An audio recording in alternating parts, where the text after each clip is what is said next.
ದಾವಣಗೆರೆ ದಕ್ಷಿಣ ಕ್ಷೇತ್ರದ by election ಅದರಲ್ಲೂ ಕಾಂಗ್ರೆಸ್ಗೆ ಒಂಥರ ಬಿಸಿ ತುಪ್ಪ ಆಗಿಬಿಟ್ಟಿದೆ. ಆರಂಭದಿಂದಲೂ ಕೂಡ ಭಿನ್ನಮತ ಅಲ್ಪಸಂಖ್ಯಾತರಿಗೆ ಟಿಕೆಟ್ ಕೊಡಲಿಲ್ಲ ಅಂತ ಅಂದ್ಬಿಟ್ಟು ಅಲ್ಲೊಂದು ಭಿನ್ನಮತ. ಅದಕ್ಕೆ ಕೋಪಗೊಂಡು ಜಮೀರ್ ಅಹಮದ್ ಅವರು ಪ್ರಚಾರ ಕಣದಿಂದ ದೂರ ಉಳಿದಿದ್ದಾರೆ ಅಂತ ಕೊನೆಗೂ ಬಂದರು. ಆದರೆ ಜಮೀರ್ ಅವರು ಪ್ರಚಾರ ಕಣದಿಂದ ದೂರ ಉಳಿದಿದ್ದಾರೆ. ಕೇವಲ ಸುದ್ದಿಗೋಷ್ಠಿಗಷ್ಟೇ ಮೀಸಲಾಗಿದೆ ಜಮೀರ್ ಅವರ ಭೇಟಿ. ಮೆರವಣಿಗೆ ಮೂಲಕ ಸಚಿವ ಮಲ್ಲಿಕಾರ್ಜುನ್ ಮನೆಗೆ ಬರ್ತಾರೆ ಜಮೀರ್ ಅವರು.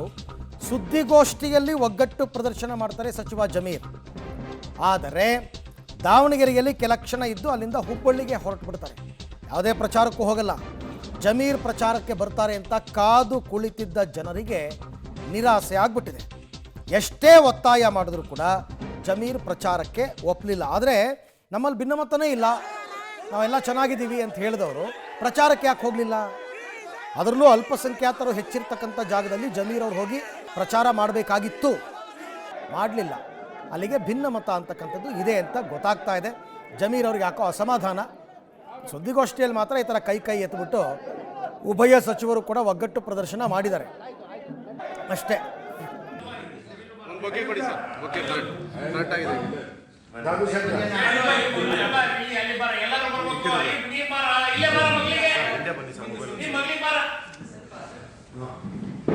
ಅಣ್ಣ ಕಂಗ್ರಾಚುಲೇಷನ್. ದಯವಿಟ್ಟು ಅವ್ರನ್ನ ಹಾಕ್ತೇನೆ ಅಣ್ಣ. ಕಂಗ್ರಾಚುಲೇಷನ್.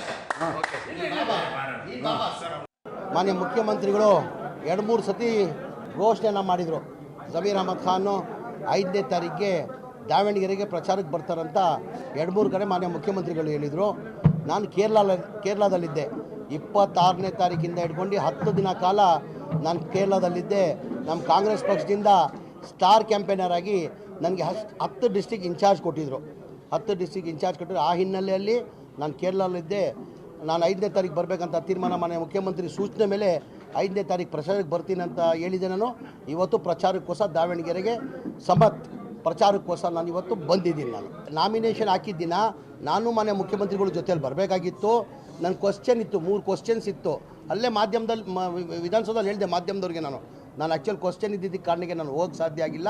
ನಾನು ಚುನಾವಣೆ ಪ್ರಚಾರಕ್ಕೆ ಹೋಗ್ತೀನಿ, ಗೆಲ್ಸ್ಕೊಂಡೇ ಬರ್ತೀನಿ ಅಂತ ಹೇಳಿದ್ದೀನಿ. ನಾನು ಜಮೀರು ಭಾಳ ದಿವಸಗಳ ಸ್ನೇಹಿತರು, ಚಡ್ಡಿ ದೋಸ್ಗಳು. ನಾನು ಇವರಿಗೆ ಜಮೀರು ಅಂತಲೇ ಮಾತಾಡೋದು, ಅವನು ಮಲ್ಲು ಅಂತಲೇ ಮಾತಾಡೋದು. ಬಾರೋ ಹೋಗು ಅಂತ ಅವನು ಕರಿತಾನೆ, ನಾನು ಬಾರೋ ಹೋಗು ಅಂತಲೇ ಕರಿತೇವೆ. ಏನು ಅದ್ರಾಗ ಏನು ಎರಡನೇ ಮಾತಿಲ್ಲಪ್ಪ. ಎಲ್ಲ ಸ್ನೇಹಿತರಲ್ಲೇ ನಾವು ನಡ್ಕೊಂಡಿದ್ದು. ಏನೋ ಒಂದು ಸಣ್ಣ ವಿಷಯಗಳಿಗಳು ಆಗಿರ್ಬೋದು, ಆದರೆ ಎಲ್ಲ ಸರಿ ಹೋಗೈತಿ. ಯಾವುದು ಏನು ವೈಯಕ್ತಿಕವಾಗಿ ಯಾವುದೂ ಇಲ್ಲ. ಜಮೀರು ನಾವು ಸ್ನೇಹಿತರಾಗೇ ಇರ್ತೀವಿ. ಈ ಬಗ್ಗೆ ಮತ್ತಷ್ಟು ಮಾಹಿತಿ ನನ್ನ ಕೊಲೀಗ ಪುನೀತ್ ಅವರಿಂದ ಪಡ್ಕೊಳ್ಳೋಣ. ಪುನೀತ್, ಜಮೀರ್ ಅವರು ಹೇಳ್ತಾರೆ ನಾನು ಪ್ರಚಾರಕ್ಕೆ ಬಂದಿದ್ದೀನಿ, ಗೆಲ್ಲಿಸ್ಕೊಂಡು ಹೋಗ್ತೀನಿ ಅಂತ. ಆದರೆ ಪ್ರಚಾರಕ್ಕೆ ಮಾತ್ರ ಹೋಗಲೇ ಇಲ್ಲ, ಬರೀ ಸುದ್ದಿಗೋಷ್ಠಿಗಷ್ಟೇ ಮೀಸಲಾಯಿತು. ಹಾಗಾದರೆ ಆ ಅತೃಪ್ತಿ ಅಥವಾ ಭಿನ್ನಮತ ಅಂತಕ್ಕಂಥದ್ದು ಜಮೀರ್ ಅವರಲ್ಲಿ ಇನ್ನೂ ಕಾಣ್ತಾ ಇದೆ ಅಂತ?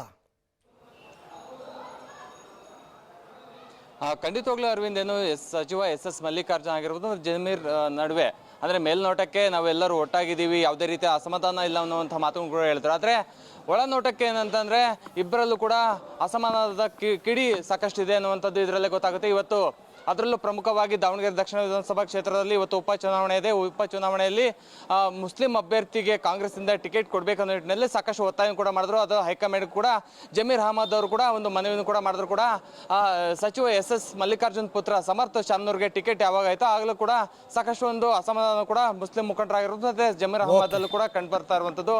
ಆದರೆ ಮುಸ್ಲಿಂ ಮುಖಂಡರಾಗಿರ್ಬೋದು ವೋಟರ್ಸ್ ಕೂಡ ಈ ಬಾರಿ ಜಮೀರ್ ಅಹಮದ್ ಅವರು ಈ ಉಪಚುನಾವಣೆಯಲ್ಲಿ ಕ್ಯಾಂಪೇನಿಂಗ್ ಬರಬೇಕನ್ನೋ ನಿಟ್ಟಿನಲ್ಲಿ ಸಾಕಷ್ಟು ಒತ್ತಾಯ ಕೂಡ ಮಾಡಿದ್ರು. ಕೂಡ ಇವತ್ತು ಬಂದಂತಹ ಜಮೀರ್ ಅಹಮದ್ ಅವರು ಕೇವಲ ದಾವಣಗೆರೆ ಉತ್ತರ ಕ್ಷೇತ್ರ ಅಂದರೆ ಸಚಿವ ಎಸ್ ಮಲ್ಲಿಕಾರ್ಜುನ್ ಅವರ ಕ್ಷೇತ್ರದಲ್ಲಿ ರೋಡ್ ಶೋ ಮಾಡಿದ್ರು ಹೊರತು ಯಾವುದೇ ರೀತಿಯಂತಹ ದಕ್ಷಿಣ ಕ್ಷೇತ್ರದಲ್ಲಿ ರೋಡ್ ಶೋ ಮಾಡಿಲ್ಲ. ಕೇವಲ ಸುದ್ದಿಗೋಷ್ಠಿಗೆ ಮಾತ್ರ ಸೀಮಿತ ಆಗಿರುವಂಥದ್ದು ಈ ಜಮೀರ್ ಅವರ ಒಂದು ಪ್ರಚಾರ ಆಗಿರುವಂಥದ್ದು. ಇದರಿಂದಾಗಿ ಅಸಮಾಧಾನ ಇದೆ ಅನ್ನುವಂಥದ್ದು ಮೇಲ್ನೋಟಕ್ಕೆ ಕಂಡು ಬರುತ್ತೆ. ಪುನೀತ್, ತಮ್ಮೆಲ್ಲ ಮಾಹಿತಿಗಾಗಿ ಅಂಗೈ ಹುಣ್ಣಿಗೆ ಕನ್ನಡಿ ಬೇಕಾ ಅಂತ ಗಾದೆ. ದಾವಣಗೆರೆಗೆ ಬಂದವರು ಪ್ರಚಾರಕ್ಕೆ ಹೋಗಿಲ್ಲ ಅಂದಮೇಲೆ ಅಲ್ಲಿಗೆ ಅರ್ಥ ಮಾಡ್ಕೊಳ್ಳಿ, ಜಮೀರ್ ಅವರಿಗೆ ಸಮರ್ಥಪರ ಪ್ರಚಾರ ಮಾಡೋದಕ್ಕೆ ಇಷ್ಟ ಇಲ್ಲ ಅಂತ.